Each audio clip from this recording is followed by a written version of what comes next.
di sini saya akan mempresentasikan materi pertama tentang aspek pasar dan pemasaran, di mana di dalamnya itu adalah merupakan analisis aspek pasar dan pemasaran yang meliputi strategi pemasaran yang kami lakukan dalam mendirikan Ngemi. Jadi kita mencari tahu tempat yang strategis, karena kan sebagian konsumen kami itu anak muda. Jadi sebaiknya Ngemi ini berdiri dan dibangun di tempat yang biasa anak muda berkumpul. Selanjutnya untuk latar belakangnya. Nah, latar belakang dari Ngemi ini Ngemi itu kan merupakan warung makan Indomie yang memiliki konsep yang lebih modern dibandingkan Warmindo pada umumnya. Jadi kalau Warmindo biasanya itu kan cuman kayak warkop dengan produk seadanya, menyajikan Indomie seadanya. Kalau kita tuh enggak. Jadi kita mengusung konsep yang lebih modern, di mana selain tempat kita lebih modern, produk yang kita sajikan pun lebih kreatif dan inovatif. Nah, kita tidak mematok harga yang tinggi untuk dalam produk yang kita sajikan, karena segmentasi pasar dari Ngemi ini merupakan khususnya kalangan remaja dan mahasiswa, serta pegawai dan juga umum. Karena Indomie itu seperti yang kita tahu ya, hampir seluruh orang itu suka mie instan. Jadi untuk segmentasi pasar itu lebih luas, tapi karena Ngemi ini didirikan di sekitar Uniku, Universitas Kuningan, jadi segmentasi utama dari pasar kita itu adalah mahasiswa Uniku. Dari yang Ngemi tawarkan ini, produk-produk yang Ngemi tawarkan ini menyajikan menu-menu yang warung makan Indomie biasanya itu nggak punya. Jadi produk kita tuh lebih inovatif dan juga kekinian. Jadi sebenarnya sih produk kita itu memang basicnya itu sama ya, makanan dan minuman instan, tapi cara pengolahannya yang berbeda gitu. Jadi berbeda ya, dari tempat dan juga cara pengolahan produknya itu sangat amat berbeda. Nah, selanjutnya itu selain produk yang membedakan Ngemi dengan Warmindo lainnya itu adalah kita memfasilitasi atau memberikan ruang bagi konsumen itu untuk dapat menyesuaikan budget mereka. Jadi untuk topping-topping yang kami gunakan itu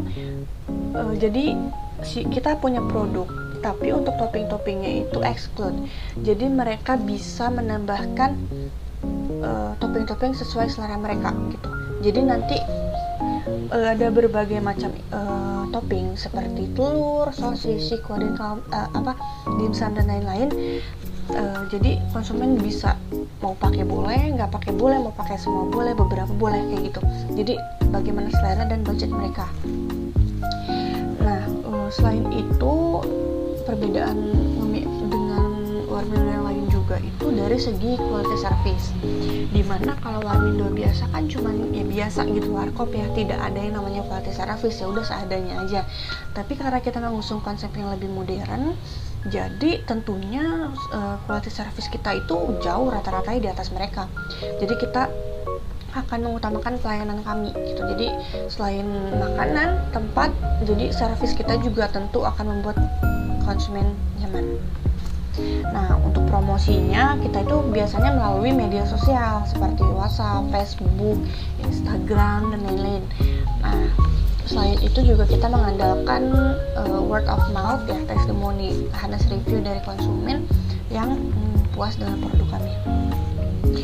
Nah, untuk jadi wirausaha itu kan tentu kita harus mengerti ya, apa sih yang dimaksud dengan usaha, tujuannya apa, bagaimana agar dapat berhasil. Nah, usaha itu kan merupakan kegiatan yang dilakukan oleh seseorang untuk memperoleh keuntungan dan keberhasilan dalam hal keuangan agar dapat memenuhi kebutuhan si pemilik usaha tersebut. Nah, tentunya Ngemi ini merupakan bisnis yang menjadi salah satu alternatif usaha yang bisa dibilang cukup diminati, karena tentunya potensi dan juga bahan bakunya itu mudah dan sangat besar zaman sekarang ini. Nah, terus juga memiliki keunggulan kreativitas dan inovasi serta kualitas produk yang mumpuni ya. Jadi bidang usaha kuliner seperti Ngemi ini cukup diminati. Nah, selanjutnya itu ada tabel data mahasiswa Uniku. Kenapa tabel mahasiswa Uniku? Karena tadi sudah saya jelaskan bahwa target pasar kita itu mahasiswa Uniku, dimana kita udah cari tahu nih datanya bahwa jumlah mahasiswa Uniku di 2021 itu sebanyak 7.094 mahasiswa, dimana laki-laki sebanyak 3.635 orang dan wanita atau perempuan 3.459 orang. Nah, kita beralih ke materi selanjutnya nih tentang permintaan. Nah, berdasarkan tadi tuh data mahasiswa ya. Nah, sebelumnya kita bahas juga nih ada data kependudukan, di mana pada tahun 2014 itu di Kecamatan Kuningan itu ada 99.344 jiwa, dan di 2015 itu 101.793 jiwa. Nah, ini akan menjadi dasar perhitungan kita, di mana kita bisa lihat mahasiswa Universitas Kuningan itu kan sebanyak 7.094 orang. Nah, yang merupakan semua mahasiswa itu merupakan target pasar Ngemi. Nah, asumsinya secara keseluruhan itu mahasiswa Ngemi itu seminggu makan 8 unit Indomie. Jadi dalam satu bulan itu mengkonsumsi 56.752 Indomie. Itu asumsinya. Jadi satu tahun itu sebanyak 681,24 unit Indomie. Nah, untuk laju pertumbuhannya itu kita lihat tadi dari data kependudukan sebesar 7% dari 2014 sampai 2015. Nah, selanjutnya ada tabel proyeksi permintaan. Proyeksi permintaan. Nah, untuk tabel proyeksi permintaan ini tadi berdasarkan tadi perhitungannya udah kita hitung di atas ya, dimana pada 2021 kan untuk permintaan itu 681.024 unit, dengan total penjualan tuh 10.215.360.000 unit. Hingga 5 tahun ke depan, itu di 2025 itu permintaannya 892.684 unit dengan total pendapatannya 13.390.260.000. Selanjutnya ada penawaran. Di sini kita akan hitung proyeksi penawaran, tapi sebelumnya kita harus hitung dulu nih hitung kapasitas produksi dan pesaing dulu. Nah, di sini maka ada tabel kapasitas produksi pesaing. Kita ambil 5 pesaing yang ada di sekitaran Universitas Kuningan, yang mungkin mahasiswa juga tahu ya. Yang pertama ada Hilwa, M.Toh, Pekarsari, Kedai Emo, dan Kedai Warmindo yang lain nih. Untuk Hilwa itu ada 70.000 unit nih per tahun produksinya. M.Toh 65.000, Pekarsari 60.000, Kedai Emo 50.000, dan yang lainnya 80.000 dengan jumlah 325.000 unit per tahun. Nah, dari jumlah proyeksi penawarannya tadi kita hitung proyeksi dalam 5 tahun ke depan. Jadi di 2021 tadi 325.000, di 2022 nya 347.750.000, 2023 nya 372.093 unit, 2024 398.139 unit, 2025 426.009 unit. Nah, kita hitung untuk peluangnya. Selanjutnya kita hitung peluangnya. Untuk peluang pasar kita itu gimana caranya? Itu bisa dilihat dari hasil analisis data di atas tadi dengan cara membandingkan selisih antara permintaan dan juga penawarannya. Tadi kan di 2021 itu udah kita hitung nih permintaannya 681.24 unit. Nah, untuk penawaran dari pesaing tadi 325.000 unit. Maka di situ ada selisih 356.024 unit, di mana 356.000 ini merupakan peluang pasar kita. Nah, tapi Ngemi memiliki rencana penjualan di 2021 itu sebesar 40.000 unit gitu. Nah, untuk 2022 rencana penjualan kami 43.200, 2023 46.656, 2024 50.388, dan di 2025 54.420. Selanjutnya kita akan bahas produk.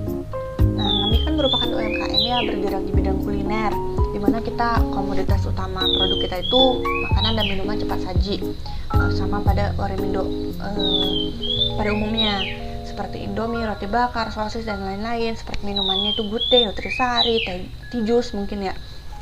teh gelas dan lain-lain.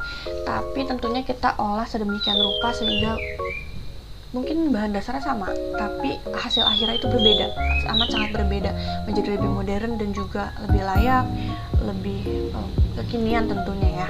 Dan yang gak kalah penting itu sesuai dengan selera mahasiswa. Nah, selain itu, kelebihan dari ngemie ini, kita tuh memiliki cita rasa yang beragam, jadi sesuai selera konsumen. Tapi juga kita memiliki rasa yang unik, jadi nggak ada di tempat lain, cuma kita doang, karena kita punya resep sendiri. Jadi nggak cuma mengandalkan bumbu Indomie itu sendiri, tapi kita mempunyai bumbu racikan kita nanti yang akan membuat rasanya itu menjadi lebih unik.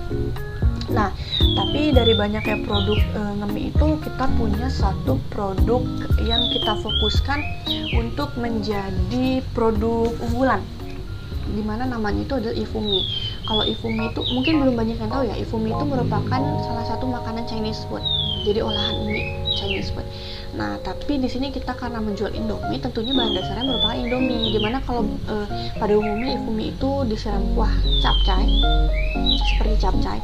Kalau kita karena Indomie, tentunya nanti kuahnya ini tetap memiliki cita rasa Indomie, tapi masih ada cita rasa lain. Jadi nggak sepenuhnya cita rasa Indomie gitu aja gitu, enggak. Tentu kita akan olah sedemikian rupa sehingga cita rasanya itu lebih unik lagi, tapi masih bisa diterima dan enak. Nah, tekstur dari Ifumi ini sendiri itu renyah dipadukan dengan kuah.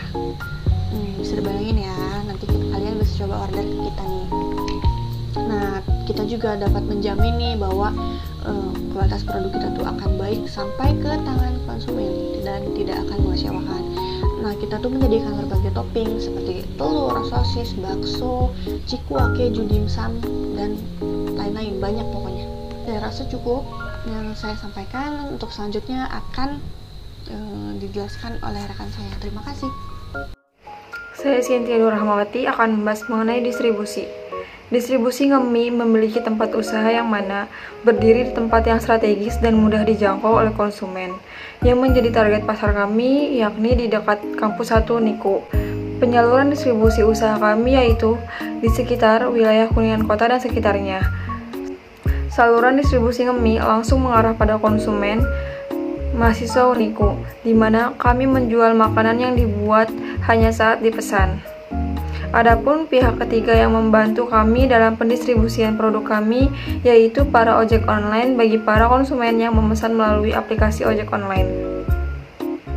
Berikutnya mengenai promosi. Promosi yang dilakukan ngemie melalui video maupun foto produk di media sosial. Media sosial yang kami gunakan diantaranya Facebook, Instagram, TikTok, dan WhatsApp. Selain itu, sesekali kami pun mengadakan jasa influencer maupun teman yang memiliki followers yang cukup banyak. Kami pun menggunakan platform seperti GoFood dan GrabFood dalam memasarkan produk kami. Promosi ini tidak memakan banyak biaya. Biaya hanya dikenakan jika kami menggunakan jasa influencer sesuai tarif yang mereka terapkan. Untuk platform ojek online, biasanya dikenakan biaya ataupun bagi hasil sebesar 20%. Berikutnya mengenai strategi pemasaran. Yang pertama, segmentasi. Segmentasi adalah tindakan membagi pasar menjadi beberapa kelompok pembeli, yakni berdasarkan kebutuhan, karakteristik, atau perilaku berbeda. Segmen pasar dari ngemie ini yaitu segmentasi berdasarkan demografi, dilihat dari jenis kelamin, umur, dan pendapatan. Usaha warung makan kami menawarkan berbagai variasi olahan Indomie yang dikemas menjadi lebih modern dan tentunya lezat. Selain itu, desain tempat yang kami ciptakan berbeda dengan ngemie pada umumnya, di mana suasana yang dibuat sedemikian rupa sehingga lebih nyaman, modern, dan estetik. Hal inilah yang membuat kami lebih cenderung memilih segmen pasar kami, mulai dari remaja, pelajar, mahasiswa, dan dewasa. Yang kedua, targeting. Dengan segmentasi pasar yang kami tuju, warung makan kami konsumen utamanya adalah anak muda seperti remaja dan pelajar atau mahasiswa dan dewasa dengan rentang usia 15-30 tahun. Yang ketiga, positioning. Ngemie kami unggul dari segi kualitas produk, variasi produk, desain tempat, hingga pelayanan. Beberapa olahan Indomie dengan bumbu rahasia yang kami racik sendiri membuat nge-mie kami memiliki ciri khas yang tidak ditemukan di tempat lain. Poin berikutnya mengenai analisis SWOT. Yang pertama, strength atau kekuatan. Di antaranya, tempat usaha yang strategis, makanan yang dijual adalah makanan yang mayoritas disukai konsumen. Bisnis kami menyediakan beragam varian mie instan dan beragam topping, memberikan pelayanan terbaik terhadap pelanggan, biaya produksi rendah, sarana prasarana fisik mudah diperoleh, bahan baku mudah didapatkan, dan pengolahannya juga sangat mudah. Yang kedua, weakness atau kelemahan. Dari segi penjualan, ketika memasuki libur semester, penjualan menurun karena mahasiswa kampus sebagai target pasar tidak berkunjung dan produk mudah ditiru. Yang ketiga, opportunity atau peluang. Di antaranya, nge-mie merupakan makanan olahan bahan baku utama dari Indomie yang tentunya sudah tidak asing dan banyak masyarakat yang menyukainya, sehingga target pasar luas. Harga bahan baku relatif murah, sudah memiliki brand sehingga dapat mengembangkan usahanya lebih besar. Nge-mie bisa menjadi alternatif sebagai makanan pengganti makanan pokok atau cemilan. Yang keempat, threat atau ancaman. Tingginya kompetisi usaha di daerah dekat kampus atau Uniko. Poin L, keputusan strategi. Dari hasil analisis di atas, terdapat beberapa keputusan strategi yang bisa diterapkan pada nge-mie, yang nantinya dapat membantu dalam kegiatan pemasaran produk dan memenangkan persaingan dalam usaha nge-mie. Strategi-strategi tersebut diantaranya, yang pertama strategi SO, membuka cabang. Dengan membuka cabang baru, diharapkan bahwa nge-mie kami dapat mendapatkan profit lebih. Terlebih lagi bahwa dengan dibukanya cabang baru dapat menarik tenaga kerja lebih banyak, sehingga dapat mengurangi jumlah pengangguran. Meningkatkan inovasi produk. Dengan meningkatkan inovasi produk, diharapkan bahwa konsumen diberikan pilihan produk yang semakin bervariasi dan unik sehingga konsumen pun tidak merasa monoton. Yang kedua, strategi WO. Memberikan promo produk yang bertujuan untuk meningkatkan penjualan dan mengenalkan nge-mie. Dengan memberikan promo atau paketan makanan dirasa menjadi salah satu alternatif promosi yang efektif, karena dengan adanya promo, para konsumen akan lebih tertarik, yang kebanyakan adalah pelajar. Yang ketiga, strategi ST, menciptakan dan menjual produk baru. Dengan hal ini, nge-mie dapat menghadapi para pesaing yang kompetitif. Yang keempat, strategi WT, meminimalisir adanya produk sisa. Nge-mie mengharapkan bahwa produk sisa atau yang terbuang akan lebih sedikit, sehingga akan meminimalisir kerugian. Mengelola pengeluaran untuk menstabilkan biaya tetap. Strategi ini diharapkan dapat memanfaatkan dana hasil pengelolaan biaya untuk mengembangkan lingkungan internal unit bisnis, seperti menata ulang layout unit bisnis, menyimpan modal untuk mengembangkan usaha, dan dana lain untuk keperluan mendadak. Poin M, penilaian kelayakan. Nge-mie layak untuk dikembangkan karena adanya peluang pasar yang masih besar, bahan baku yang mudah didapatkan, keunikan produk, serta penghasilan per tahun yang didapatkan cukup besar.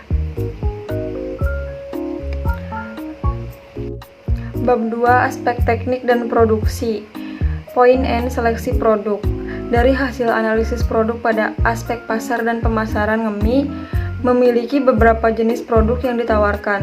Produk unggulan yang dijual nge-mie adalah Ifumi, karena Ifumi ini merupakan salah satu produk belum banyak dijual dan pasti banyak digemari oleh masyarakat, apalagi di kalangan mahasiswa, karena tampilan, rasa, serta teksturnya. Karena hidangan tersebut merupakan hasil olahan dari perpaduan Chinese food dengan selera lokal Ifumi ini bisa didapatkan dengan harga Rp15.000. Meskipun harga murah, tetapi rasanya tidak kalah lezat. Terlebih lagi produk yang ditawarkan Ngemi selalu mengikuti selera anak muda dan dapat di-custom topping sesuai dengan keinginan konsumen. Deskripsi produk. Yang pertama, bentuk produk Ifumi ini berbentuk bakmi yang telah direbus lalu digoreng lagi sampai garing berbentuk sarang atau mangkuk. Yang kedua, tekstur produk Ifumi memiliki tekstur crunchy dan lezat. Yang ketiga, bahan baku. Pemilihan bahan baku yang dipakai dalam pembuatan Ifumi ini adalah Indomie. Yang keempat, warna produk Ifumi memiliki warna produk yang putih, sedikit kecoklatan yang dipadukan dengan kuah dengan sayuran hijau sehingga menciptakan warna produk yang menggiurkan. Yang kelima, daya tahan. Indomie memiliki daya tahan yang cukup lama, tetapi jika Indomie diolah menjadi Ifumi maka daya tahannya pun tidak akan lebih dari 1 hari. Yang keenam, ukuran ekonomis produk Indomie yang kita jual disesuaikan dengan expired yang tertera di luar kemasan Indomie. Dan ini adalah gambaran produk untuk Ifumi yang memiliki spesifikasi serta ciri khas yang berbeda dari Warmindo-Warmindo yang lain. Kami juga menyediakan ukuran reguler dan large untuk masing-masing porsi Ifumi. Dan kemasannya pun kami menggunakan kemasan tinwal yang berbahan dasar plastik polipropilen, sifatnya tahan panas, tahan air, tidak mudah bocor, serta dapat dipanaskan dalam microwave dan kuat untuk produk Ngemi itu sendiri. Mesin dan teknologi yang akan dipergunakan yaitu ada kompor, lalu tabung gas 3 kg, kulkas freezer, komputer kasir, air conditioner, dan magicom. Nah, di sini terdapat peralatan-peralatan yang akan dipergunakan. Di antaranya ada kompor, pisau, piring, nampan, sendok, dan lain sebagainya. Lalu persediaan bahan yang akan kami gunakan tidak lain adalah Indomie pastinya. Terus ada telur, cikua, dumpling, lalu siomay kering, bakso, sosis, dan topping-topping lainnya serta bahan-bahan lainnya untuk kami produksi. Selanjutnya, lokasi usaha. Letak lokasi usaha Ngemi yaitu berada di Jalan Cut Nyat Dien Cijoho Kuningan, di mana tempat ini dianggap strategis dan mudah dijangkau oleh berbagai kalangan pengunjung, terutama kalangan anak-anak muda seperti mahasiswa dan anak kos yang akan menjadi target pasar utama kami. Lalu tempat usaha ini dibangun dengan semenarik mungkin di sekitar kampus Uniku agar menjadi pusat perhatian para pelanggan. Kenapa Cijoho? Karena Cijoho merupakan tempat yang tidak hanya strategis saja, namun orang-orang di Kelurahan Cijoho juga dikenal sebagai pembisnis ulung. Banyak di antaranya yang berdagang di pinggiran Jalan Raya Cijoho, dan memang Cijoho itu tempatnya orang-orang ataupun kendaraan yang berlalu lalang, sehingga usaha yang kami dirikan di sana pun banyak yang melirik. Karena memang usaha kami didesain untuk tempat bersantai atau tempat beristirahat, mengobrol. Jadi banyak wisatawan atau pengendara untuk beristirahat sambil menikmati makanan yang kami sajikan. Selanjutnya ada proses produksi. Nah, di sini Ngemi tidak memproduksi mie dari awal, melainkan kami menggunakan produk Indomie yang kami inovasi kembali menjadi produk yang lebih menarik. Satu produk andalan kami yaitu Ifumi yang tadi sudah dijelaskan di awal. Nah, berikut proses Ifumi ala Ngemi. Rantai penjualan kami yaitu dari supplier, lalu kami yang mengolah bahan baku, serta sampai kepada konsumen. Selanjutnya ada layout fasilitas dan pabrik. Bisa dilihat sendiri layoutnya dari mulai pintu masuk, dan di sebelah kiri pintu masuk terdapat meja kasir untuk melakukan transaksi pembayaran. Lalu masuk lagi ke dalam, di sana terdapat beberapa meja dan kursi untuk para pelanggan, dan kami menyediakan meja bar serta dapur untuk pelanggan melakukan pemesanan langsung. Kami juga menyediakan 2 toilet khusus untuk laki-laki dan perempuan. Lalu tempat berikutnya, itu tempat terakhir kami gunakan untuk gudang penyimpanan bahan baku yang akan kami gunakan.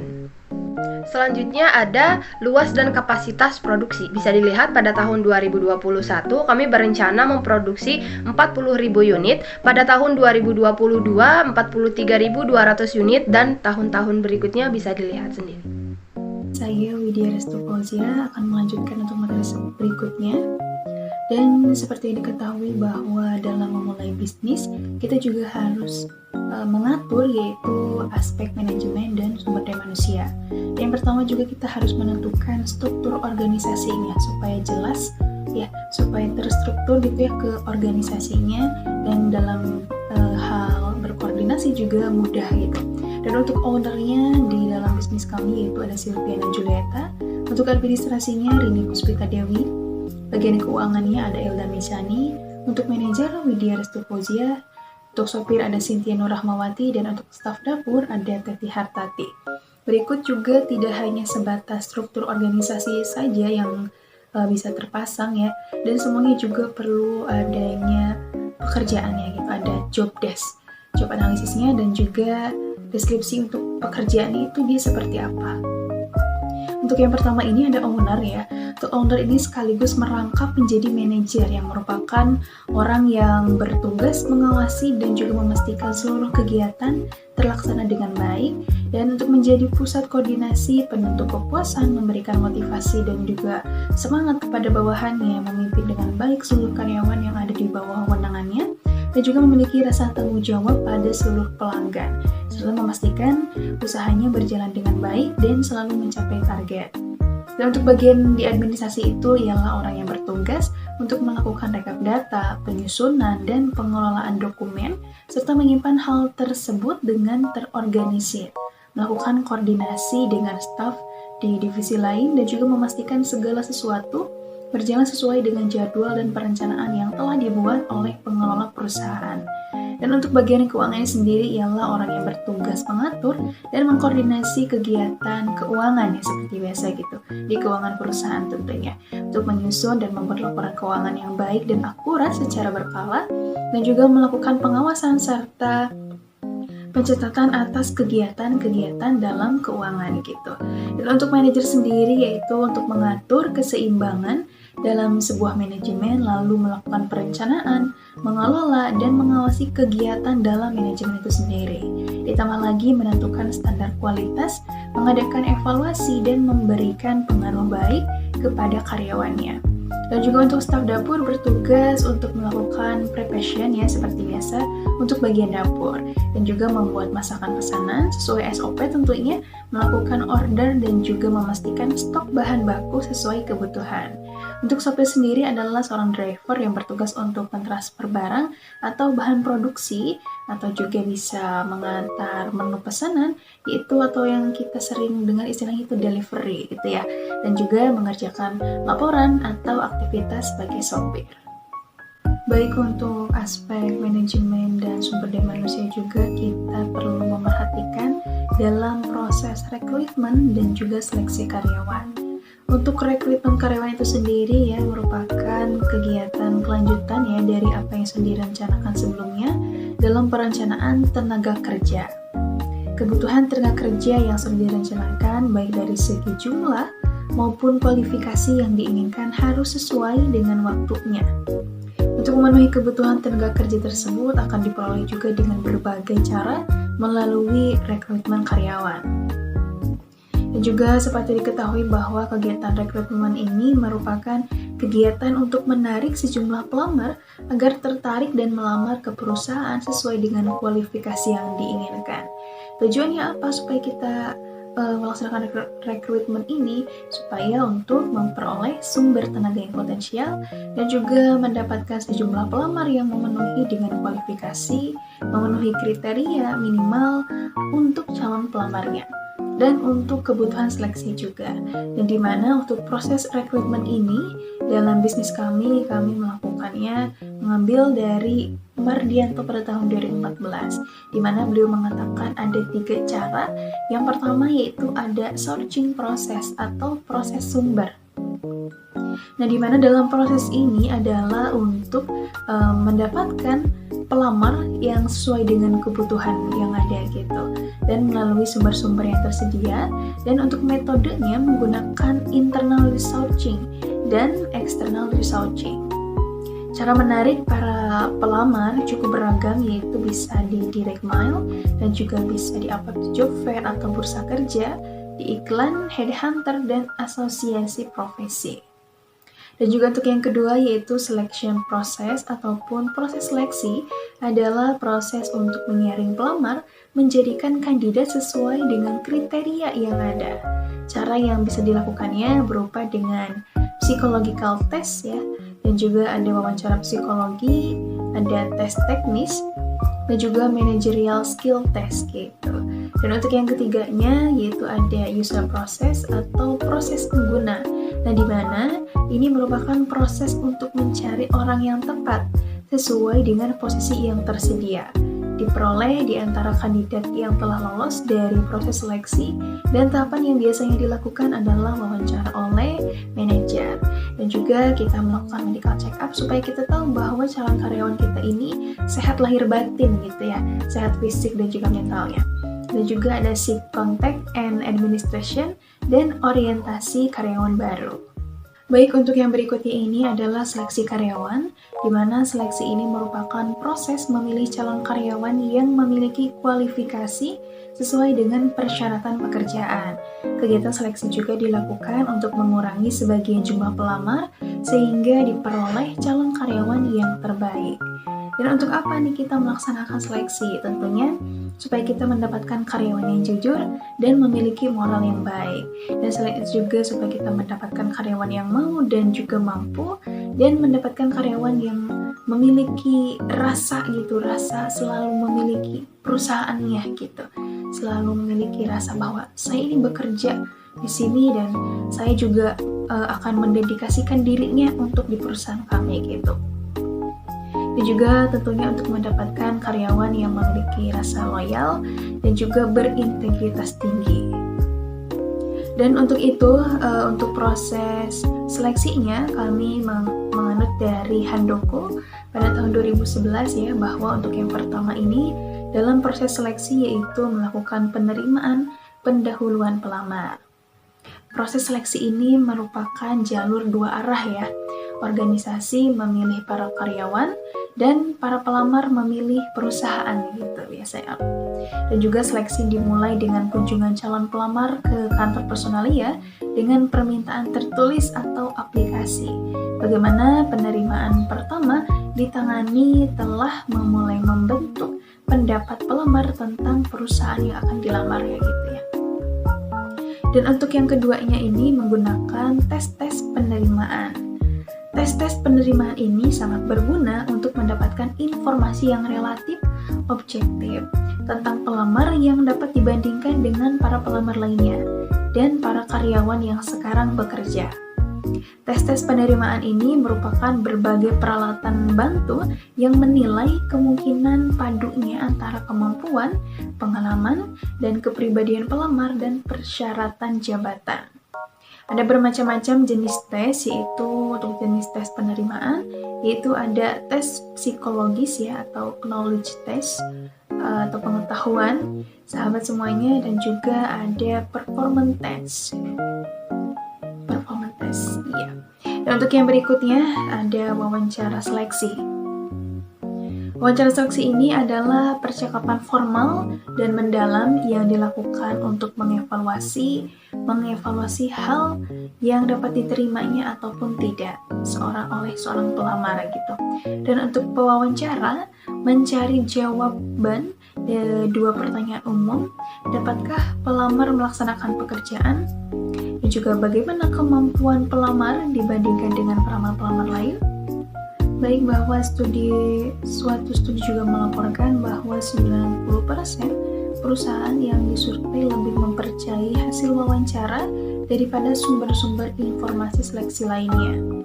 Dan juga yang keempat ini ada pemeriksaan referensi ya, bagaimana tipe pelamar, apakah pelamar adalah pekerja yang dapat dipercaya, dan bagaimana sifat-sifat atau kepribadian pelamar.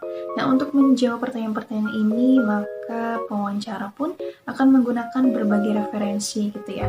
Untuk personal reference tentang karakter pelamar biasanya diberikan oleh keluarga atau teman-teman terdekat baik yang ditunjuk oleh pelamar sendiri atau yang diminta perusahaan. Bila referensi diserahkan secara tertulis, maka pemberi referensi biasanya hanya menekankan hal-hal yang positif. Oleh karena itu, referensi ini pada umumnya jarang digunakan. Dan juga untuk yang kelima ini ada evaluasi medis, bahwa dalam proses seleksi juga mencakup pemeriksaan kesehatan pelamar sebelum keputusan penerimaan karyawan itu dibuat. Pada umumnya evaluasi ini mengharuskan pelamar untuk menunjukkan informasi kesehatannya. Pemeriksaan kesehatan dapat dilakukan baik oleh dokter di luar perusahaan maupun oleh tenaga medis perusahaan itu sendiri ya. Dan juga evaluasi medis memungkinkan perusahaan untuk menekankan biaya perawatan kesehatan karyawannya dan asuransi jiwa. Untuk mendapat karyawan yang memenuhi persyaratan kesehatan fisik, tentunya untuk pekerjaan-pekerjaan tertentu, dan juga atau memperoleh karyawan yang dapat mengatasi stres fisik dan mental suatu pekerjaan. Dan yang keenamnya ini ada wawancara atasan langsung ya. Atasan langsung adalah akhirnya merupakan orang yang bertanggung jawab atas para karyawan baru yang diterima. Atas dasar alasan ini, banyak organisasi yang memberikan wewenang kepada atasan untuk mengambil keputusan penerimaan final. Dan juga yang ketujuhnya ini merupakan keputusan penerimaan, apakah diputuskan oleh atasan langsung atau departemen personalia ya gitu. Keputusan penerimaan ini menandai berakhirnya proses seleksi. Dari sudut pandangan hubungan masyarakat atau public relation, para pelamar lain yang tidak terpilih harus diberitahu. Departemen personalia juga dapat mempertimbangkan lagi para pelamar yang ditolak untuk lowongan-lowongan pekerjaan lainnya karena mereka juga telah melewati berbagai macam tahap proses seleksi. Baik, untuk yang berikutnya ini ada kompensasi ya, bahwa kompensasi ini merupakan semua pendapatan yang berbentuk uang, barang, maupun secara langsung dan tidak langsung yang diterima karyawan secara imbalan, sebagai imbalan ataupun jasa yang diberikan oleh perusahaan gitu. Dan untuk kompensasi tersebut juga dibagi menjadi dua ya bentuknya, yaitu ada bentuk kompensasi langsung dan juga tidak langsung. Untuk bentuk kompensasi langsung bahwa berupa upah dan gaji, nah upah ini adalah pembayaran berupa uang untuk pelayanan kerja atau yang biasa dibayarkan kepada karyawan secara per jam, per hari, dan per setengah hari. Sedangkan gaji adalah uang yang dibayarkan kepada pegawai atas jasa pelayanannya yang diberikan secara bulanan. Untuk bentuk kompensasi tidak langsung pun berupa pelayanan dan juga keuntungan atau benefit. Nah, benefit ini adalah nilai keuangan atau moneter ya, langsung untuk karyawan secara cepat dan dapat ditentukan, misalnya kemampuan membayar, kebutuhan, kekuatan kerja juga, tanggung jawab sosial, relasi, kekuatan kerja, dan relasi umum. Pelayanan juga adalah nilai keuangan nih, ataupun moneter langsung untuk pegawai yang tidak dapat secara mudah ditentukan misalnya. Contohnya ada laporan tahunan untuk karyawan, bantuan hukum, pemberian makan siang, jaminan kesehatan, parkir ya, tempat parkir, atau program rekreasi ataupun dharma wisata. Dan juga tentunya untuk fungsi dari kompensasi ini, suatu perusahaan pun akan meningkatkan prestasi kerja, motivasi, dan kemampuan kerja karyawan. Untuk masalah kompensasi mungkin merupakan fungsi manajemen yang paling sulit dan membingungkan gitu ya. Tidak hanya karena pemberian kompensasi merupakan salah satu tugas yang paling kompleks, tetapi juga salah satu aspek yang paling berarti bagi karyawan. Balas jasa yang diberikan karyawan pasti memiliki fungsi dan tujuan tertentu ya sama semuanya. Dan juga untuk fungsi pemberian kompensasi pada karyawan itu sendiri yang dilakukan oleh perusahaan antara lain untuk pengalokasian sumber daya secara efisien dan juga penggunaan sumber daya manusia secara lebih efisien dan efektif, dan juga mendorong stabilitas dan pertumbuhan ekonomi. Juga untuk tujuan dari kompensasi ini yaitu untuk sebagai ikatan kerjasama, kepuasan kerja, pengadaan efektif, motivasi, stabilitas karyawan, dan juga disiplin serta pengaruh serikat buruh dan pemerintah. Baik, untuk yang berikutnya ini mengenai program pengembangan karyawan ya, bahwa semua perusahaan juga tentunya ingin terlihat hebat baik secara eksternal maupun internalnya. Nah, namun karena persaingan bisnisnya ini sudah semakin ketat ya, sehingga kita pun harus bisa berkompetisi dengan bisnis yang lainnya untuk bisa bertahan dan terus berkembang. Oleh karena itu, sumber daya manusia di dalamnya pun harus mampu bekerja secara produktif, inovatif, dan juga kreatif supaya bisa menciptakan roda terbaik untuk memajukan perusahaan atau bisnisnya ini. Dan juga untuk langkah paling tepat agar bisa membentuk SDM adalah bisa dengan melakukan program pengembangan dengan menyelenggarakan beberapa pelatihan. Nah, di antaranya ini yang pertama melatih keahlian karyawan atau skill training. Pelatihan dan pengembangan pertama yang bisa dilakukan pada SDM atau karyawan yaitu dengan melatih keahliannya atau bisa juga disebut dengan skill training. Pelatihan ini juga cukup sering dilakukan oleh beberapa perusahaan juga ya, bahwa program pelatihan ini terbilang sederhana. Caranya bisa dengan menilai apa yang menjadi kebutuhan ataupun kekurangan yang kemudian bisa diidentifikasikan lewat penilaian yang lebih teliti. Dan juga yang keduanya ada pelatihan ulang atau retraining. Nah, perusahaan juga bisa melakukan pelatihan ulang atau disebut juga dengan retraining agar bisa memberikan keahlian yang benar-benar dibutuhkan oleh SDM yang ada. Hal ini dilakukan guna menghadapi kondisi tuntutan pekerjaan yang akan terus berubah, sehingga dengan pelatihan ini SDM yang ada di dalam perusahaan juga bisa bekerja dengan lebih percaya diri ketika menyelesaikan suatu pekerjaan. Dan yang ketiganya ini ada cross-functional training. Nah, di mana pelatihan dan pengembangan yang bisa dilakukan selanjutnya juga adalah melakukan pelatihan lintas fungsional. Ini merupakan pelatihan yang akan melibatkan para karyawan perusahaan agar bisa melakukan aktivitas kerja di dalam bidang yang lainnya juga, lain pekerjaan utamanya.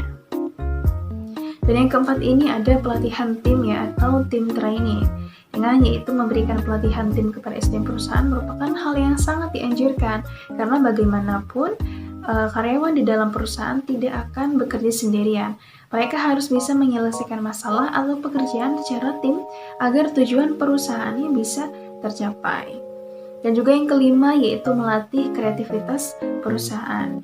Proses pelatihan kreativitas atau disebut juga dengan creativity training merupakan program pelatihan dan pengembangan yang bisa memberikan peluang agar SDM perusahaan bisa mengeluarkan sebuah gagasan berdasarkan nilai rasional. Gagasan-gagasan itu nantinya akan lebih dikembangkan agar bisa membangun perusahaan menjadi lebih baik lagi. Nah, pelatihan mengenai teknologi yang berhubungan dengan perusahaan. Nah, yang berikutnya ini juga sekarang perkembangan teknologi sudah semakin pesat ya. Dan juga perusahaan tidak dapat menutup mata bahwa pastinya ada saja teknologi yang mempengaruhi sistem kerja dalam perusahaannya gitu, dan juga dalam bisnisnya ini. Bila tidak bisa menerimanya, maka bukan tidak mungkin, malah akan menyebabkan ketertinggalan dan tidak akan berkembang. Oleh karena itulah, ketika menyadari bahwa pengaruhnya cukup besar, sebaiknya perusahaan memberikan sebuah pelatihan kepada SDM di dalamnya ini agar tidak gagap teknologi atau gaptek. Dengan begitu, SDM akan bisa melakukan pekerjaan secara produktif, kreatif, dan inovatif, tentunya sesuai dengan zamannya. Dan yang berikutnya ini ada pelatihan bahasa. Pelatihan dan pengembangan mengenai bahasa juga sebaiknya harus dipertimbangkan bila perusahaan ingin lebih berkembang lagi. Jangan menutup mata dengan perbedaan bahasa, karena bisa saja pasar yang ditargetkan perusahaan juga ternyata adanya di luar negeri ya, bukan di Indonesia aja. Ambillah peluang pasar tersebut bila memang itu baik untuk perusahaan, dan juga dalam bidang promosi pun tidak bertaut hanya dengan menggunakan bahasa Indonesia saja, supaya lebih menarik lagi dengan konsumen memakai bahasa Korea, bahasa Jepang, ataupun bahasa yang lainnya ya, yang banyak bahasa Korea nih yang sekarang lagi booming juga, karena banyak mahasiswa yang suka drakor ya gitu. Jadi mungkin orang-orang juga akan lebih tertarik lagi jika kita menggunakan bahasa luar seperti itu. Baik, untuk yang berikutnya ini adalah sistem informasi manajemen atau sering kita singkat yaitu SIM ya. Bahwa sistem informasi manajemen ini adalah sekelompok atau sekumpulan proses di mana data-data dapat diolah, dianalisis dan ditampilkan supaya data tersebut menjadi berguna untuk kebutuhan pengambilan suatu keputusan. Sistem ini juga merupakan alat yang sangat berguna untuk menunjang dan mengendalikan operasi perusahaan. Tujuan utama dari sistem ini adalah untuk mengumpulkan dan mengatur semua data dari berbagai tingkat perusahaan, juga dapat meringkas, kemudian memfasilitasi dan meningkatkan kualitas dari pengambilan keputusan untuk meningkatkan produktivitas dan profitabilitas sebuah perusahaan. Sistem ini berbasis komputer dan dapat berupa lembar Excel atau platform yang lebih kompleks. Selain itu juga terdapat data yang dapat diakses dan diolah secara internal maupun eksternal, sehingga sistem informasi yang digunakan lebih efisien dan juga produktif. Untuk yang pertama ini ada fungsi sistem informasi manajemen pada bisnis ya, bahwa sistem ini juga sangat dibutuhkan karena memiliki tingkat komplektabilitas yang tinggi ini, dan juga dalam organisasi bisnis. Apabila tidak memiliki informasi yang tepat, maka tidak akan ada organisasi maupun bisnis yang dapat mengambil sebuah keputusan dengan baik. Setiap pengambilan keputusan dari bisnis maupun organisasi harus berdasarkan informasi yang relevan dan telah terverifikasi. Jika tidak memiliki informasi yang relevan maupun terverifikasi, maka bisnis yang akan kita jalankan dapat mengalami kerugian yang besar dan produktivitas juga akan menurun. Berikut ini bahwa untuk fungsi dari sistem informasi manajemen pada bisnis, yang pertama itu dapat membantu dalam proses pengambilan keputusan. Sebuah sistem tentu harus berdasarkan informasi yang relevan dan dari sumber yang valid. Informasi tersebut haruslah mengandung sebuah fakta agar proses pengambilan keputusan berjalan dengan baik. Dengan adanya sistem informasi manajemen dalam bisnis, maka pengambilan keputusan akan lebih mudah dan terstruktur dengan baik tentunya. Dan juga yang kedua ini dapat membantu dalam menemukan suatu masalah. Seperti yang telah diketahui, sistem ini akan memberikan informasi yang relevan dalam setiap aspek kegiatannya. Apabila terdapat kesalahan pada manajemen, maka informasi pada sistem informasi manajemen ini akan memberikan solusi pada permasalahan tersebut. Dan juga membantu dalam hal membandingkan kinerja bisnis. Di dalam sistem ini juga menyimpan histori data dan menyimpan data dalam sebuah basis data atau database, sehingga pada sistem informasi manajemen dapat membandingkan kinerja bisnis kita dengan lebih mudah dan juga cepat. Yang berikutnya dapat membantu dalam hal koordinasi antar departemen. Terkadang di beberapa perusahaan bisnis memiliki beberapa departemen dan menjalankan tugasnya masing-masing, sehingga perlu adanya sebuah sistem yang dapat mengkoordinasikan tiap departemennya dengan baik.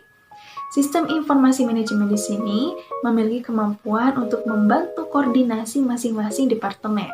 Pertukaran informasi menjadi lebih baik dan cepat dengan manajemen yang terstruktur. Hubungan yang sehat akan terbentuk pada setiap orang dalam departemen satu dengan departemen yang lain dalam pertukaran informasi. Dan juga teman-teman semua, dalam sistem informasi manajemen ini ada jenis laporan yang dihasilkan ya. Pada umumnya sistem informasi manajemen digunakan untuk menyimpan data dan membuat laporan yang akan digunakan oleh profesional bisnis sebagai analisis dan juga membuat keputusan. Nah, berikut ini yang pertama untuk jenis laporan yang dapat dihasilkan dari sistem informasi manajemen. Yang pertama itu ada real time. Jenis laporan yang pertama ini berupa real time atau dapat diartikan bahwa laporan tersebut dapat dimonitoring secara langsung. Laporan jenis ini biasanya digunakan dalam bisnis untuk melihat setiap perubahan pada informasi secara langsung serta tidak ada batasan waktunya. Seperti halnya seorang kepada customer service yang memonitoring lonjakan volume panggilan sehingga dapat menyelesaikan permasalahan tersebut secepatnya. Dengan laporan jenis real time ini dapat meningkatkan produktivitas dari bisnis yang akan kita jalankan. Yang kedua ada ad hoc, bahwa laporan ini hanya dibuat satu kali oleh pengguna untuk menjawab pertanyaan. Jika laporan tersebut berguna, maka sahabat juga dapat mengubah laporan tersebut menjadi laporan terjadwal. Laporan jenis ini hanya bisa digunakan sekali dan berfungsi untuk membuat laporan dalam jangka waktu yang pendek. Di dalam sebuah bisnis dibutuhkan sistem yang dapat mengelola laporan secara cepat, dan oleh sebab itu sangat cocok nih untuk menggunakan ad hoc. Dan juga laporan yang ketiga yaitu dijadwalkan. Laporan yang ketiga ini merupakan laporan yang dibuat secara berkala. Laporan terjadwal memungkinkan perusahaan atau organisasi untuk mengelola data secara berkala dari waktu ke waktu. Pemohon telah menyediakan untuk menarik dan mengatur data. Contoh dari laporan yang dijadwalkan adalah seorang distributor dapat membandingkan angka penjualan dari toko yang berbeda dan menggunakan parameter yang berbeda. Hal tersebut dapat meningkatkan keuntungan dari bisnis serta dapat memonitoring kondisi pasar bisnis yang baik.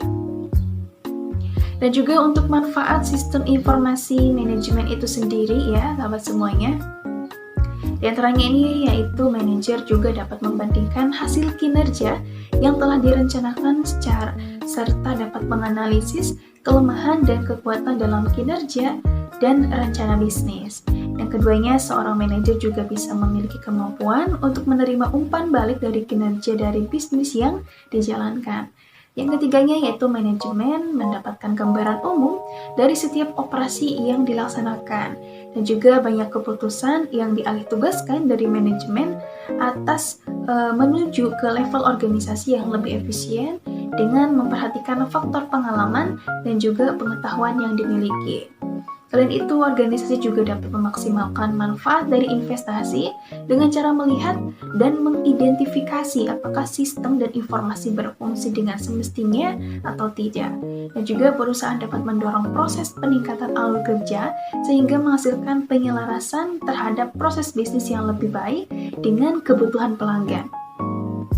Dan yang terakhir yaitu untuk meningkatkan kualitas dari sumber daya manusia sehingga dalam sistem unit tersebut dari sistem unit kerja ini dapat lebih sistematis dan terorganisir. Baik, itu saja yang dapat saya sampaikan untuk materi sistem informasi manajemen ini. Dan selanjutnya akan dilanjutkan lagi oleh rekan saya. Selanjutnya saya akan menjelaskan mengenai aspek hukum dan legalitas. Badan bentuk hukum yang sesuai dengan usaha yang kami dirikan adalah berbentuk SIPI. Izin-izin yang perlu dilengkapi sebelum mendirikan usaha ngemi ini terdiri dari tanda daftar perusahaan atau TDP, surat izin usaha perusahaan atau SIUP, nomor induk wajib pajak atau NPWP, dan surat izin domisili. Yang pertama yaitu persekutuan komanditer atau SIPI. SIPI merupakan suatu bentuk badan usaha bisnis yang didirikan dan dimiliki oleh 2 orang atau lebih untuk mencapai tujuan bersama dengan tingkat keterlibatan yang berbeda-beda di antara anggotanya. Satu pihak dalam SIPI mengelola usaha secara aktif yang melibatkan harta pribadi dan pihak lainnya untuk menyertakan modal saja tanpa harus melibatkan harta pribadi ketika krisis finansial. Yang aktif mengurus perusahaan SIPI disebut sekutu aktif dan yang hanya menyetor modal disebut sekutu pasif. Lalu ada biaya dan syarat pendirian SIPI di mana surat izin usaha perusahaan atau SUP pada perusahaan ngemi seharga 1 juta, nomor pokok wajib pajak atau NPWP sebesar 1 juta, dan akte pendirian perusahaan sebesar 2.500.000 sehingga totalnya yaitu 4.500.000. Yang pertama yaitu prinsip dari instansi teknis. Izin prinsip adalah izin dari pemerintah daerah provinsi yang wajib dimiliki dalam rangka memulai usaha. Yang kedua yaitu SITU atau surat izin tempat usaha. SITU merupakan singkatan dari surat izin tempat usaha. Surat ini dibuat untuk seorang pengusaha baik perorangan atau yang sudah berbentuk badan usaha. Surat ini dikeluarkan oleh badan hukum di tempat usaha tersebut didirikan. SITU adalah bukti resmi bahwa sebuah tempat usaha sudah mendapat izin untuk didirikan dan beroperasi. Selanjutnya yaitu ada NPWP dan surat keterangan terdaftar sebagai wajib pajak. NPWP pribadi atau nomor pokok wajib pajak merupakan nomor yang diberikan kepada wajib pajak atau WP yang digunakan sebagai tanda pengenal dan identitas wajib pajak dalam hal melaksanakan hak dan kewajibannya. Lama prosesnya yaitu selama 2 hari kerja. Selanjutnya adalah akta pendirian perusahaan. Akta pendirian perusahaan adalah salah satu bukti penting perusahaan yang didirikan secara resmi dan umumnya akta tersebut diterbitkan dalam bentuk dokumen. Akta ini sangat diharuskan untuk semua perusahaan, baik itu perusahaan besar ataupun perusahaan kecil. Lalu yang kelima yaitu SIUP.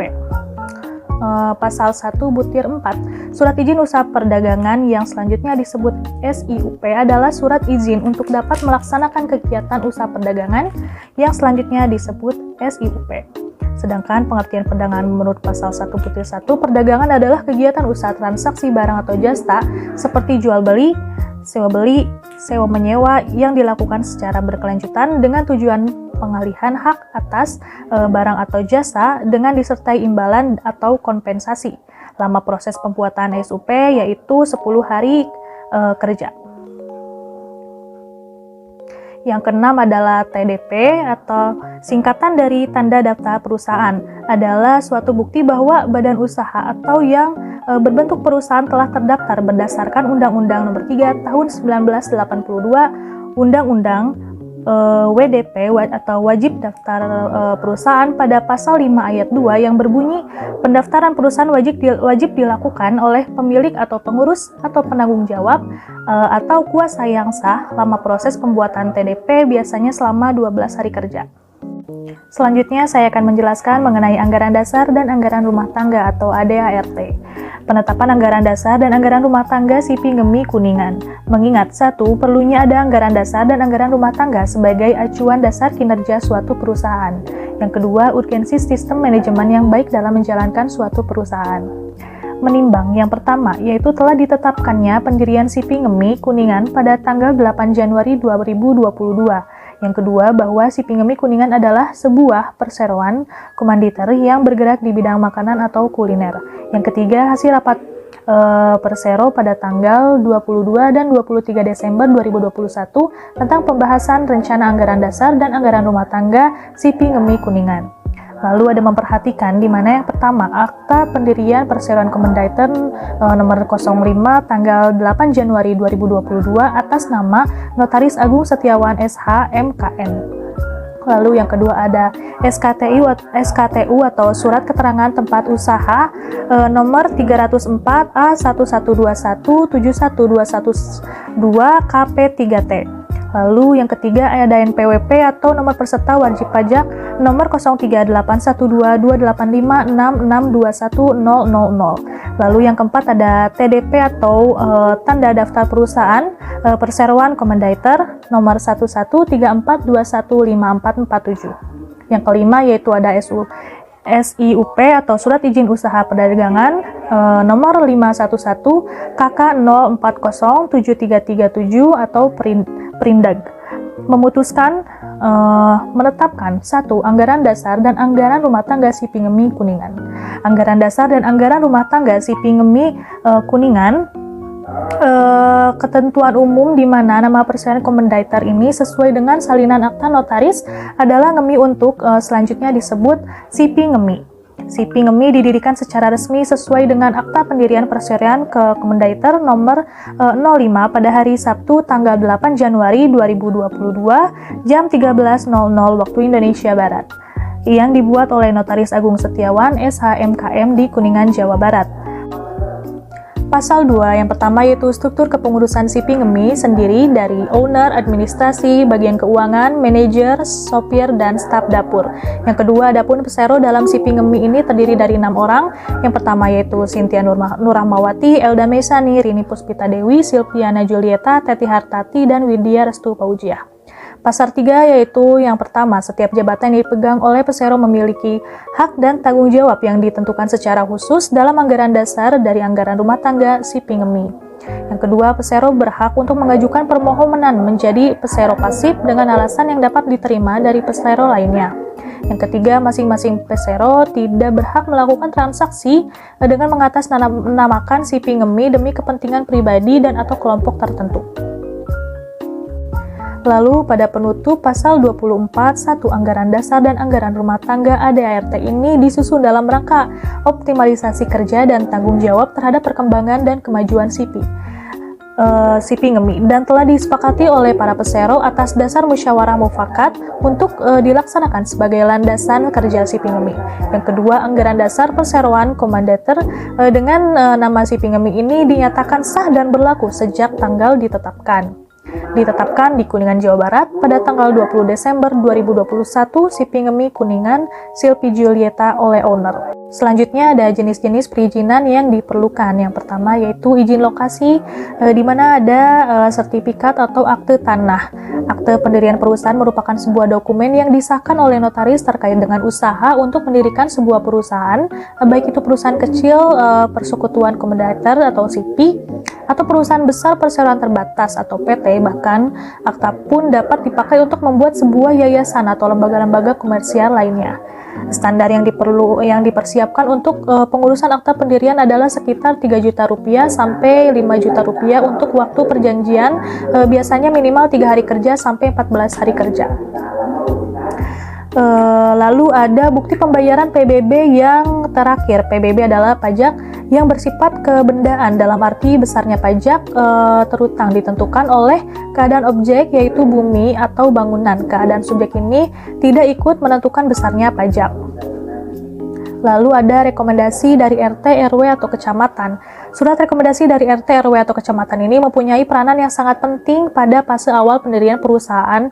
Biasanya digunakan untuk mengurus pembuatan surat-surat perizinan perusahaan seperti surat izin usaha perdagangan, tanda daftar perusahaan, atau nomor pokok wajib pajak badan usaha. Biasanya instansi yang mengeluarkan izin surat-surat di atas mensyaratkan permohonan melampiri surat rekomendasi dari RT, RW, kecamatan sebagai bukti bahwa badan usaha tersebut memang menjalankan usaha di lokasi itu dalam bentuk SIPI. Lalu ada IMB atau izin mendirikan tersebut dan bangunan. Izin mendirikan bangunan atau biasa dikenal dengan IMB adalah perizinan yang diberikan oleh kepada daerah kepada pemilik bangunan untuk membangun baru, mengubah, memperluas, mengurangi, atau merawat bangunan sesuai dengan persyaratan administratif dan persyaratan teknis yang berlaku. Selanjutnya ada izin usaha. Beberapa jenis izin usaha yang dikeluarkan oleh pemerintah yang menyangkut izin usaha perdagangan, yaitu ada SIUP atau Surat Izin Usaha Perdagangan, merupakan surat izin yang diberikan oleh menteri atau pejabat yang ditunjuk kepada pengusaha untuk melaksanakan kegiatan usaha di bidang perdagangan dan jasa.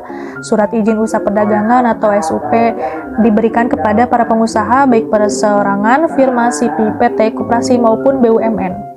Kewajiban pemegang SIUP yaitu melaporkan kepada Kepala Kantor Wilayah Departemen Perdagangan dan Industri atau Kantor Departemen Perdagangan yang menerbitkan SIUP apabila perusahaan tidak melakukan lagi kegiatan perdagangan atau menutup perusahaan disertai dengan pembelian SIUP.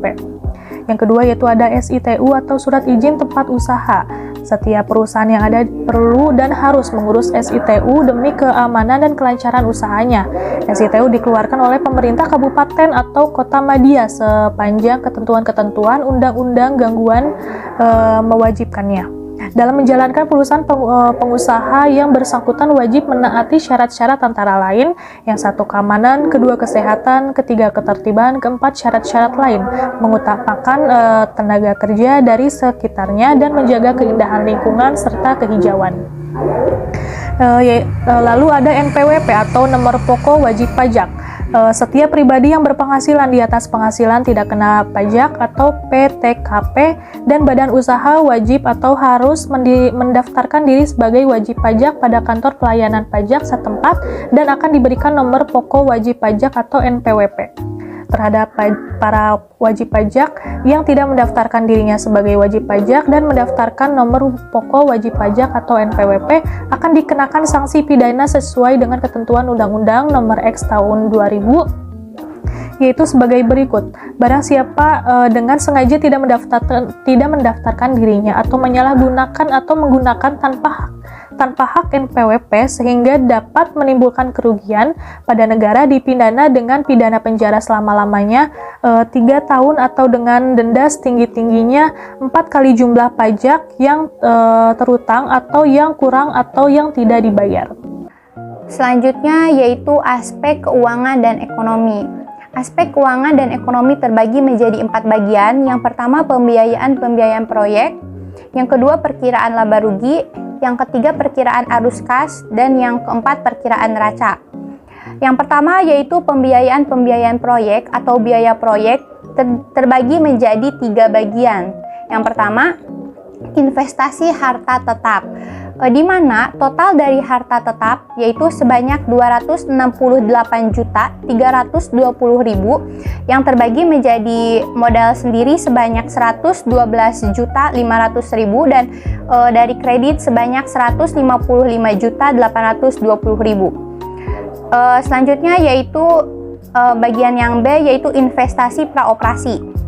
Total dari investasi praoperasi yaitu sebanyak 4.250.000 dan biaya dari total praoperasi itu didapatkan dari modal sendiri sebanyak 4.250.000. Sehingga total dari investasi harta tetap dan investasi praoperasi yaitu sebanyak 272.570.000 yang terbagi menjadi yang terdiri dari modal sendiri sebanyak 116.750.000 dan dari kredit sebanyak 155.820.000.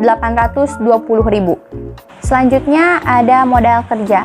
Modal kerja terbagi menjadi 2 bagian yaitu biaya pokok produksi dan biaya usaha. Total dari biaya pokok produksi yaitu sebanyak 182.650.000 dan total dari biaya usaha yaitu sebanyak 229 juta. Maka dari itu, total dari biaya proyek atau dari modal kerja dan biaya investasi yang tadi yaitu sebanyak 354.900.000 yang terdiri dari modal sendiri sebanyak 140.100.000 dan dari kredit sebanyak 214.800.000, di mana persentase dari biaya-biaya proyek itu dari modal sendiri sebanyak 39% dan dari kredit sebanyak 61%. Selanjutnya ada perkiraan laba rugi. Poin-poin dari laporan laba rugi yang pertama yaitu rencana produksi. Pada tahun pertama, rencana produksinya sebesar 40.000, sehingga biaya penjualannya itu sebesar 600 juta rupiah. Yang kedua yaitu biaya pokok produksi. Total dari biaya pokok produksi pada tahun pertama itu sebesar 182.650.000, sehingga didapatkan laba kotor pada tahun pertama itu sebesar 417.350.000 didapatkan dari pengurangan dari penjualan dengan biaya pokok produksi. Selanjutnya ada biaya usaha. Total dari biaya usaha pada tahun pertama sebesar 230.669.306. Sehingga laba usaha yang didapatkan dari pengurangan laba kotor dengan total biaya usaha yaitu sebesar 186.680.694, sehingga laba sebelum pajak sebesar 93.340.347. Hasil tersebut didapatkan dari laba usaha dikali dengan bunga 50%, sehingga laba pada tahun pertama sebesar 84.313.000 dan laba dari tahun pertama sampai ke tahun selanjutnya terus mengalami peningkatan, sehingga BEP dari tahun pertama itu sebesar 55%, tahun kedua 50%, tahun ketiga 46%, tahun keempat 42%, dan tahun kelima 38%. Selanjutnya yaitu biaya-biaya penyusutan dan biaya amortisasi. Biaya penyusutan yang pertama yaitu pada bangunan. Bangunan memiliki nilai sebesar 150 juta rupiah dan memiliki umur sebanyak 20 tahun dan penyusutan per bulannya itu sebesar 625.000. Yang kedua yaitu mesin dan peralatan, memiliki nilai yaitu 11.720.000 dan berumur sebanyak 3 tahun dan penyusutan per bulannya yaitu 325.556. Yang ketiga yaitu inventaris kantor, nilainya itu sebanyak 9.600.000, umurnya sekitar 2 tahun dan biaya penyusutan per bulannya yaitu 400.000 rupiah. Yang keempat kendaraan, memiliki nilai sebesar 17 juta rupiah dan umurnya 5 tahun, biaya penyusutan per bulannya yaitu 283.333. Sehingga dapat dijumlahkan bahwa biaya penyusutan itu sebesar 1.633.889.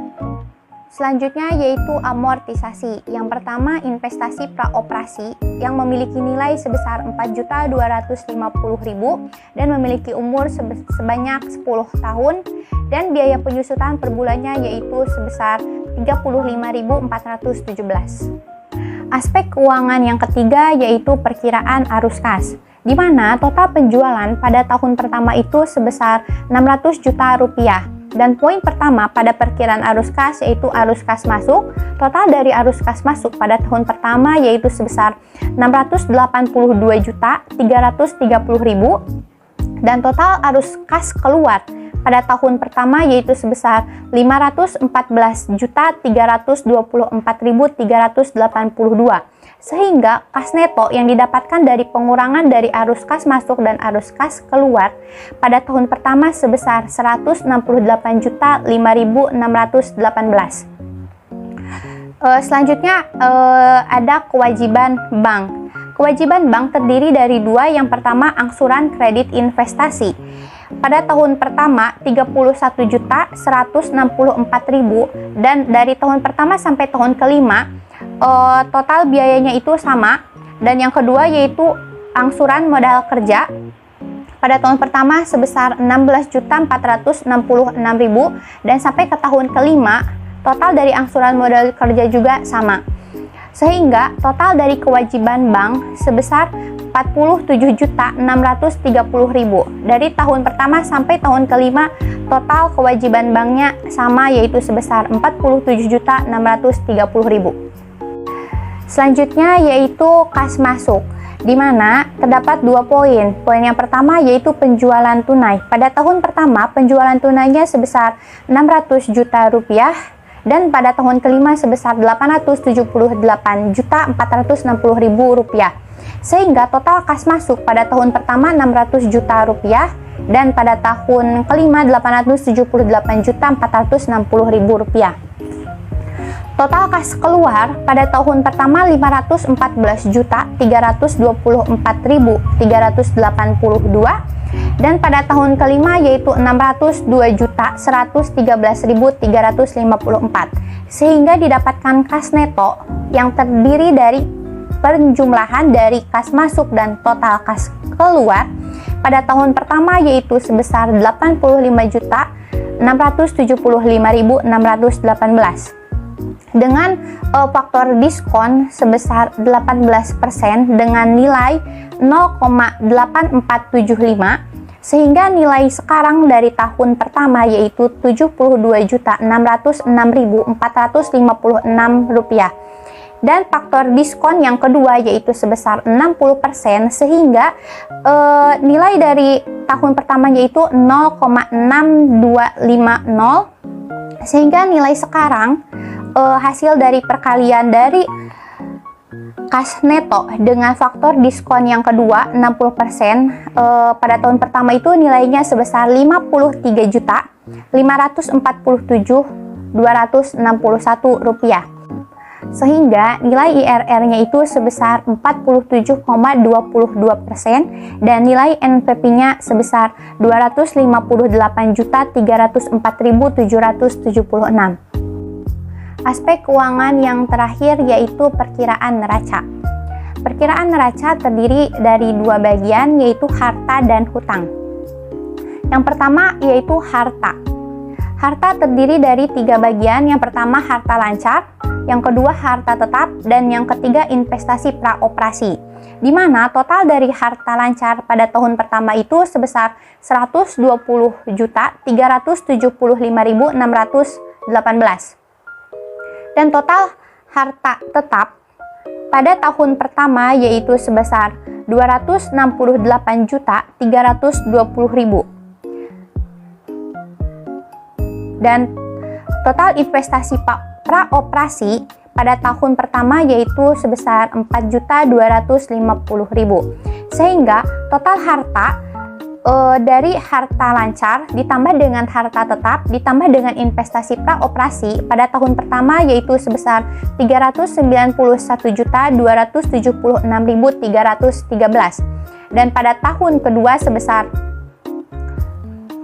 483.368.177 dan pada tahun ketiga sebesar 623.930.552 dan pada tahun keempat sebesar 808.9.753 dan pada tahun kelima sebesar 1.035.057.094. Yang kedua yaitu hutang dan modal. Yang pertama yaitu hutang lancar yang terdiri dari hutang dagang dan kredit modal kerja, di mana total kredit modal kerja pada tahun pertama yaitu 42.514.000 sehingga total dari hutang lancar yaitu sebesar 42.514.000 rupiah. Yang kedua yaitu hutang jangka panjang. Hutang jangka panjang terdiri dari kredit investasi, di mana kredit investasi pada tahun pertama sebesar 124.656.000 rupiah.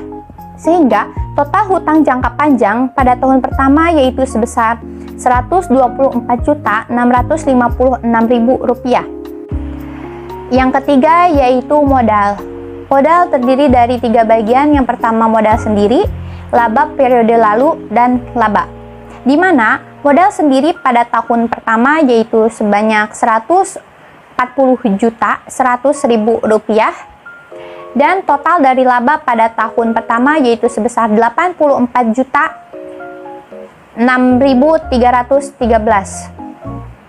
Sehingga total dari modal pada tahun pertama sebesar 224.106.313.